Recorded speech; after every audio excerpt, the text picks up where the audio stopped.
Indian secular ফ্রন্টের পক্ষ থেকে ইতিপূর্বেই আসন্ন বিধানসভা নির্বাচনে যে সিটগুলোতে কন্টেস্ট করছেন সেই সিটের নাম এবং কারা কারা কন্টেস্ট করছেন প্রার্থীদের নাম আমরা ঘোষণা করেছি।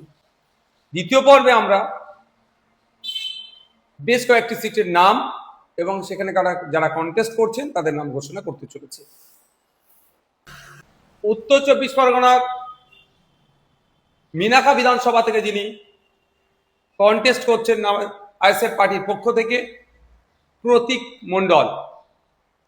দক্ষিণ 24 পরগনার বাসন্তী বিধানসভা থেকে যিনি কন্টেস্ট করছেন বিশিষ্ট শিক্ষক অসিত রয়। মন্দিরবাজার বিধানসভা থেকে যিনি আইএসএফ এর কন্টেস্ট করছেন অশোক কুমার গায়েন।